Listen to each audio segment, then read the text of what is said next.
لما جينا قلنا للزملكاويه يا جماعه انتوا جايبين صفقات اكتر من الاهلي ازاي، يقول لك لا يا عم احنا مش جايبين يا عم صفقات اكتر من الاهلي ولا حاجه، بطلوا كذب، بطلوا تدليس. يا جدعان طب الفلوس بتاعتكم دي بتجيبوها منين؟ طب بتصرفوها فين؟ مفيش الكلام ده، محدش كان بيرد عليه لحد ما طلع مهيب لسه من شويه، واسمعك بودنك برضه، انا بحب اجيب لك كل حاجه كده بتشوفها بعينك يعني، مش كلام مرسل يعني.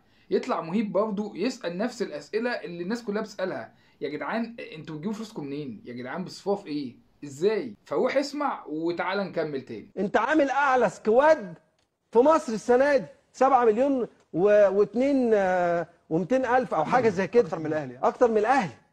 فمنين؟ وبتشتكي من ضائقه ماديه. يعني دي الكاميرا الخفيه دي ولا ايه؟ انا مش فاهم حاجه. هو ما دفعش. يعني في حاجه غلط انا مش فاهمها. فلوس دي اصلا بتروح فين؟ تيجي منين؟ مين المسؤول عنها؟ مين مسؤول ان هو يجيب اللعيبه دي؟ مين مسؤول ان هي تمشي؟ مين اللي بيقول ان هي تصلح؟ مين بيقول ان هي مش هتصلح؟ ايه ده؟ لا يوجد ضبط وربط يا جماعه. فين الضبط والربط؟ فين المكتب التنفيذي؟ فين الاداره؟ فين السيستم؟ فين النظام؟ فين مجلس الاداره اللي ايد واحده؟ كلهم مختلفين معظمهم. اسئله يا جدعان كلها منطقيه جدا بجد والله العظيم. ازاي نادي زي نادي الزمالك ده ما بياخدش اي حاجه في حياته غير مثلا كاس مصر بتاع، بيجيب الفلوس دي كلها منين بجد والله؟ ازاي انت كنادي زمالك تصرف اكتر مني انا؟ يعني انا بقى الاهلي بفروعي بالداعمين بتوعي باعلاناتي بالرعاه بكل حاجه انت عمال تحسدني وتنق عليها، ازاي انت تصرف اكتر مني؟ انت جايب الفلوس دي كلها منين؟ ها؟ جايبها منين؟ قول لي جايبها منين؟ طب يا عم قول لنا بتوديها فين؟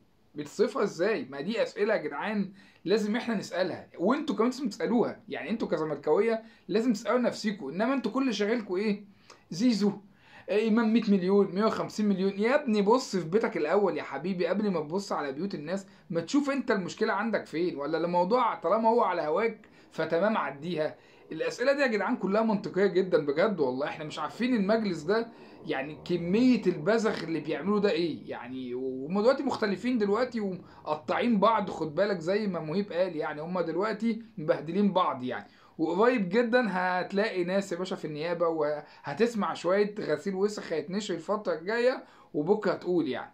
فاسئله كلها طبعا ملهاش اجابات، يعني الاسئله دي كلها يبقى ليها اجابات ايه بقى لما ان شاء الله التحقيقات اللي بتحصل اليومين دول تخلص على خير، هنبتدي بقى نطلع ونشوف بقى ايه الفلوس دي جت منين وراحت فين. لان يا جدعان الموضوع مش كده يعني. يا عم ده لو اثار مش هيبقى بالفلوس دي كلها. ايه الجحود ده يا جدعان؟ انتوا بتجيبوا الحاجات دي كلها منين يا جدعان؟ يعني قبض اكتوبر ايه بقى اللي انتوا مستنيين؟ انتوا مش محتاجين قبض اكتوبر ما شاء الله، ده الدنيا عندكم حلوه يا عم. ده انت جايب صفقات اكتر مني يا جدع وما عندكش غير فرع واحد.